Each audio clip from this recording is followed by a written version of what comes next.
ఏదైనా మెడిసిన్ అయినా తీసుకుంటాను గానీ, ఈ గ్రీన్ జ్యూస్, ఈ పచ్చి కూరగాయల జ్యూస్ మాత్రం నేను తాగను. ఎగ్జాక్ట్ ఇదే డైలాగ్ చెప్పాను 1 ఇయర్ ముందు. కానీ దాని తర్వాత తెలిసింది ఏదైనా సరే మన టేస్ట్‌కి తగ్గట్టు కొంచెం కస్టమైజ్ చేసుకుంటే ఏదైనా తాగగలం అని. అందుకే నేను నా టేస్ట్‌కి తగ్గట్టు యాక్చువల్‌గా ఎవరికైనా నచ్చుతది ఇలా చేసుకుంటే. సో, మీకు ఈరోజు ఈ గ్రీన్ జ్యూస్ నేనెలా చేసుకుంటానో చెప్తాను.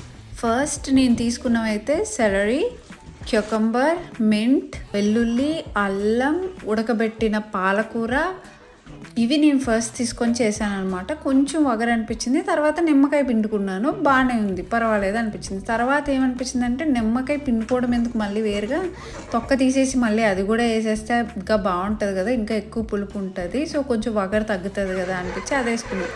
దాని తర్వాత అనిపించింది కొంచెం స్వీట్ ఉంటే బాగుంటుంది కదా అని ఆలోచిస్తే యాక్చువల్గా ఇది అన్నీ చూసారంటే గ్రీన్ వెజిటేబుల్సే యూజ్ చేస్తున్నాం. సో దానికి తగ్గ స్వీట్నర్ అని అనుకుంటే అప్పుడు గ్రీన్ యాపిల్ చూశాను అనమాట. అందుకని ఇందులో గ్రీన్ యాపిల్ కూడా వేసుకున్నాను. సో దాని స్వీట్నెస్ అండ్ ఈ పులుపు ఇవన్నీ కలిపి చాలా చాలా బాగుందనమాట. సో ఇంత మంచి జ్యూస్ నేను ఒక్కదాన్నే తాగి నేను ఒక్కదాన్నే హెల్తీగా ఉంటే ఎలా, నా హస్బెండ్ కూడా హెల్తీగా ఉండాలి కదా. అందుకని చాలా రిక్వెస్ట్ చేసి బాగుంది తాగండి అని చెప్తే తను తాగి తనకి నచ్చింది. యాజ్ యూజువల్, ఎందుకంటే కల్పన చేస్తే నచ్చాల్సిందే. మీరందరూ కూడా హెల్తీగా ఉండాలి కాబట్టి మీరు ట్రై చేయండి.